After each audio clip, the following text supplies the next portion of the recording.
রাতুল চরণে ঋত্বিকার শুভ মুখান্নপ্রাশন উপলক্ষে এই মহতী সৎসঙ্গ সভা আয়োজন করা হয়েছে।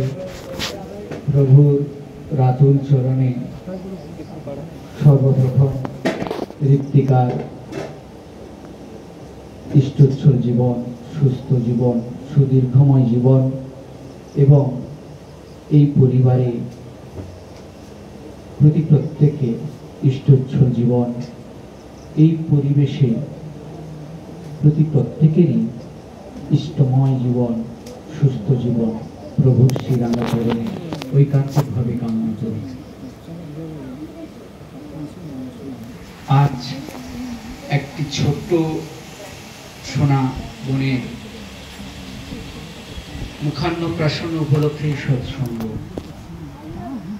আমাদের হিন্দু শাস্ত্রে যতগুলো সংস্কার আছে, অন্নপ্রাশন একটি সংস্কারে আমরা অনেক সংস্কার পালন করি না, কিন্তু যে কয়েকটি সংস্কার এখনো আমাদের প্রচলিত আছে, দশম সংস্কারের মধ্যে সবগুলো না পালন করলেও অন্নপ্রাশন এখনো হিন্দুর ঘরে ঘরে খুব সাড়ম্বরে এই সংস্কারটি পালিত হয়। আজকের যে ছোট্ট শিশুর মুখান্নপ্রাশন উপলক্ষেই ঠাকুরকে বসিয়ে আলোচনা, তার নাম গান করা, তার গুণকীর্তন করা, এই পরিবারে প্রত্যেকের ভিতরে তার প্রতি অসীম আকাঙ্ক্ষা কাজ করে। আমার বাবা মা কল্পনা করছে তার ছেলে মেয়ে এই হবে, বাবা মার প্রতি প্রত্যাশা আমার সন্তান আরো বড় হবে, আমাকে ছাপিয়ে যাবে, আমার থেকে আরো বড় হবে, কত না আশা আকাঙ্ক্ষা বাবা মার ভিতরে। কিন্তু আমরা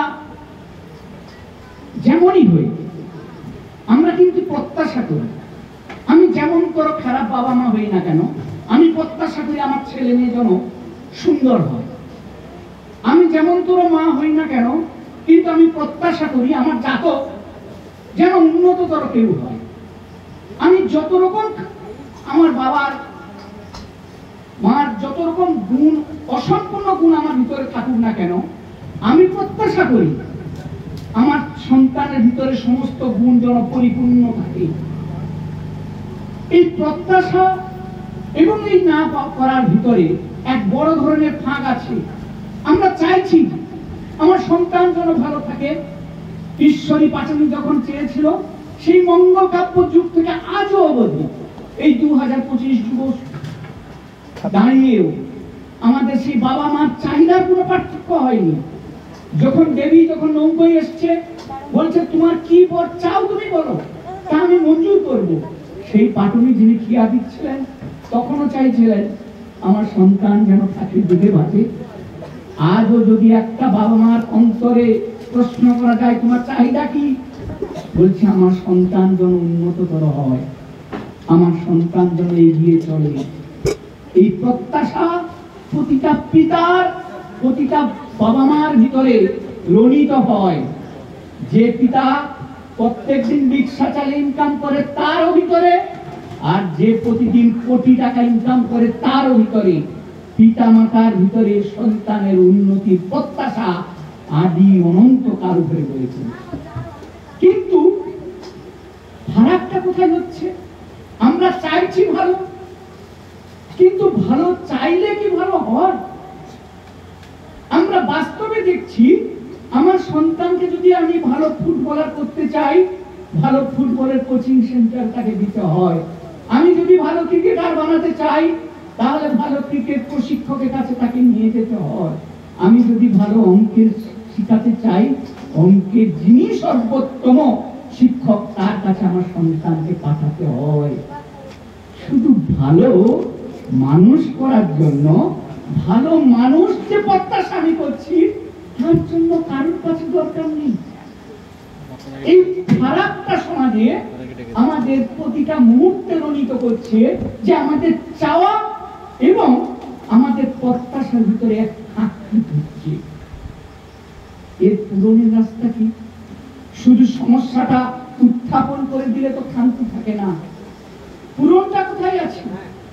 এই ভালো মানুষ হওয়া, ভালো প্রত্যাশামূলক, আমি যা চাইছি বাবা মা আমার সন্তান অমুক হোক, তার অনুশীলন কোথায় আছে? সমাজে এমন কোন অনুশীলন আছে, এমন কোন কোচিং সেন্টার আছে, এমন কোন টিউটর আছে যিনি ভালো মানুষ করার জন্য কোচিং দেবেন, ভালো মানুষ করার জন্য টিউশন দেবেন? তা তো আমাদের এই সামাজিক যে পরিকাঠামো আছে সেখানে তো তা নেই। তাহলে আসবে কোথা থেকে? এর জন্য যে অনুশাসনবাদ গুলো আমাদের সমাজে ছিল, যে ভ্রান্তি গুলো আমাদের সমাজে আজও আমাদের পুড়ে পুড়ে খেয়েছে, অনুশাসনবাদ গুলোকে ধুয়ে মুছে দিয়েছি, সেইগুলো দিয়ে কিন্তু পূরিত হতে পারে। তাই পরম পুরুষ যুগে যুগে এসছেন, তিনি তার বার্তা নিয়ে এসছেন, তিনি সেই বার্তাগুলো প্রতিটা মুহূর্তে প্রতিটা যুগে যুগগম মাফিক দিয়েছেন। শুধু মানুষ কি করেছে? ভ্রান্তির বশেতে শুধুমাত্র ধর্মের নামে সেগুলো চালিয়ে দিয়েছে। তাই যুব সমাজ আজকে ঠাকুর দেবতা ধর্মকে এত বেশি পাত্র দিচ্ছে না, কারণ ওগুলোকে ধর্মের নামে চালানো হচ্ছে। ওগুলো যদি যখন ভাবতাম আমার জীবনে আমাকে আমার পিতামাতাকে শ্রদ্ধা করতে হয়, আমার জীবনের জন্য, আমার উন্নতির জন্য আমাকে বিনয়ী হতে হয় শিক্ষকের কাছে, এগুলো যদি মর্মে থাকতো তাহলে কিন্তু আজকের এগুলোর জন্য এই রকম ধর্মীয় আচারের মাধ্যমে শেখাতে হতো না। যুগপুরুষোত্তম শ্রী ঠাকুর অনুকূল চন্দ্র এসছেন কোন নতুন বার্তা নিয়ে নয়, নতুন কিছু চাপিয়ে দেওয়ার জন্য নয়, তিনি এসেছেন একটা মানুষকে তার অনুমাপিক, পরমাণু মাপিক নিজ সত্তায় তাকে আরো তরতে উত্তীর্ণ করতে। আজকের ব্যক্তিকার সুবর্ণ প্রাসঙ্গ দিয়ে জীবনের একটা সংস্কারের মাধ্যমে তার জীবন পরিস্ফুটিত হওয়ার একটা ধাপ অতিক্রম করলো। অসীম প্রত্যাশা তার সামনে, কোন মানুষের সীমা পরিসীমার বাইরে মানুষের প্রত্যাশা, সেই প্রত্যাশা পূরিত হতে পারে কোন সুতোর মাধ্যমে যদি যুক্ত থাকে, আদর্শরূপ সুতোর মাধ্যমে যদি যুক্ত থাকে। ঘড়িটা অনেক উঁচুতে উঠতে পারে, কিন্তু লাটাইয়ের মাধ্যমে সুতোর কানেকশন থাকে বলে তাই সে খাবি খেয়ে পড়ে না। আমাদের জীবনে প্রতি প্রত্যেকে আপনি যত রকম নাস্তিক হোক না কেন, কিন্তু আপনার যদি টান সুতো সেই আদর্শ কেন্দ্রিক হয়, আপনি খাবি খেতে পারেন, কিন্তু একদিন না একদিন আপনার জায়গায় আপনি ঠিক দাঁড়িয়ে যাবেন। এই কথাগুলো আমার ঠাকুর বিভিন্ন ভাবে ছড়ার মাধ্যমে 81 বছর তিনি অকাতরে মানুষের সামনে বলেছেন। তাই আমরা যারা তথাকথিত যুবক, এখনো বয়স বৃদ্ধে আমরা ভারাক্রান্ত নই, তবু তারস্বরে ঠাকুরের অসীম দয়ার কথা, তার অসীম লীলার কথা, আচার্য দেবের অসীম করুণার কথা তারস্বরে বলতে পারছি। আজকের যারা ঠাকুর থেকে বিমুখ আছেন, অনেকে হয়তো তথাকথিত ভাবে আমাদের ঠাকুরকে প্রতি শ্রদ্ধাবোধ নিয়ে হয়তো থাকেন, কিন্তু তার ইনিশিয়েশন যে দীক্ষা তা হয়তো নিয়ে উঠতে পারেননি। কিন্তু সেই ধারণাটা ধর্মের নামে অনেক রকম ভাবে চলে বলে তা হয়তো নেননি।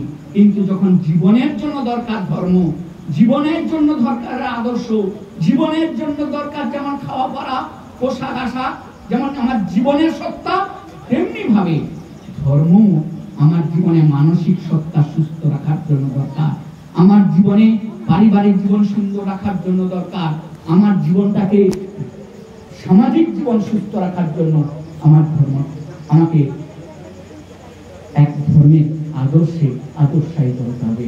ঠাকুর এই বার্তা নিয়ে এলেন।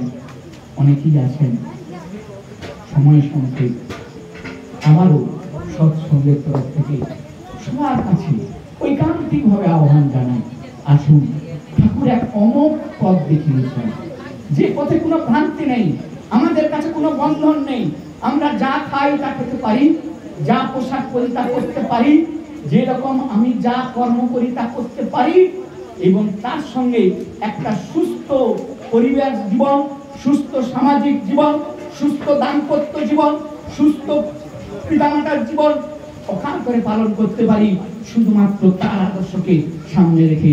জয় গুরু সবাইকে।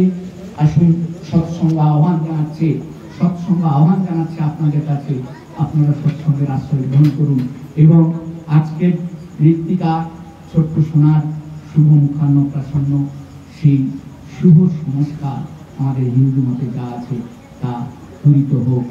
তার পিতামাতার ঐকান্তিক আকাঙ্ক্ষা, এই পরিবারে ঐকান্তিক আকাঙ্ক্ষাও প্রভুর চরণে পূরিত হোক। এই কামনা আমি জয় গুরু জানিয়ে শেষ করছি। বন্দে ভবিষ্যৎ।